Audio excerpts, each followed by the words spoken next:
ಪುತ್ತೂರಿಗೆ ಸರ್ಕಾರಿ medical college ಮಂಜೂರು ಮಾಡಿಸುವಲ್ಲಿ ಮುಖ್ಯಮಂತ್ರಿ ಸಿದ್ದರಾಮಯ್ಯ ಅವರ ಮನವೊಲಿಸಿದ್ದಕ್ಕಾಗಿ ಗಮನ ಸೆಳೆದಿದ್ದ ಪುತ್ತೂರು ಶಾಸಕ ಅಶೋಕ್ ರೈ ತಮ್ಮದೇ ಪಕ್ಷದ ಹೊಸ ಚರ್ಚೆಗೆ ಕಾರಣರಾಗಿದ್ದಾರೆ.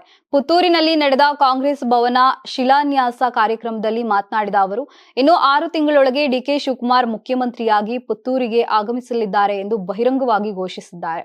ಶುಕ್ರವಾರ ರಾತ್ರಿ ಪುತ್ತೂರು ಕಾಂಗ್ರೆಸ್ ಭವನದಲ್ಲಿ ಕಾರ್ಯಕ್ರಮದಲ್ಲಿ ಘಂಟಾಘೋಷವಾಗಿ ಮಾತನಾಡಿದ ಅಶೋಕ್ ರೈ, ಡಿಕೆ ಶಿವಕುಮಾರ್ ಅವರೇ ನಮ್ಮ ರಾಜಕೀಯ ಮಾರ್ಗದರ್ಶಕರೆಂದು ಹೇಳಿದ್ದು, ಕಾಂಗ್ರೆಸ್ ಸೇರ್ಪಡೆ, ಟಿಕೆಟ್ ಹಾಗೂ ಶಾಸಕರಾಗಲು ಶಿವಕುಮಾರ್ ಪಾತ್ರ ಪ್ರಮುಖವಾಗಿದೆ ಎಂದು ಹೇಳಿದರು. ಇದೇ ವೇಳೆ ಕಾಂಗ್ರೆಸ್ ಭವನ ಉದ್ಘಾಟನೆಗೆ ಡಿಕೆ ಶಿವಕುಮಾರ್ ಮುಖ್ಯಮಂತ್ರಿ ಸ್ಥಾನದಲ್ಲೇ ಪುತ್ತೂರಿಗೆ ಬರಲಿದ್ದಾರೆ ಎಂದು ಭವಿಷ್ಯ ನುಡಿದಿದ್ದಾರೆ.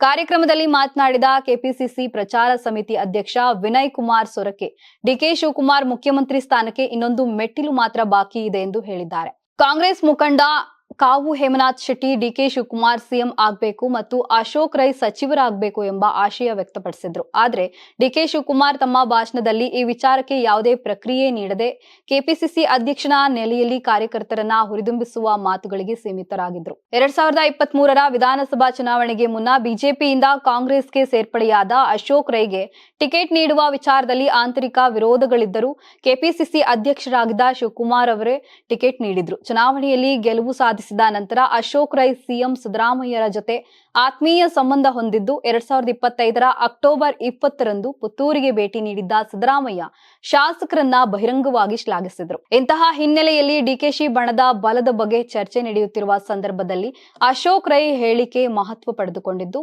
ದಕ್ಷಿಣ ಕನ್ನಡ ಉಡುಪಿ ಜಿಲ್ಲೆಯಲ್ಲಿ ಕಾಂಗ್ರೆಸ್ನ ಏಕೈಕ ಶಾಸಕರಾಗಿರುವ ಕಾರಣ ಅವರ ಮಾತಿಗೆ ರಾಜಕೀಯ ವಲಯದಲ್ಲಿ ಹೆಚ್ಚಿನ ತೂಕ ನೀಡಲಾಗಿತ್ತು.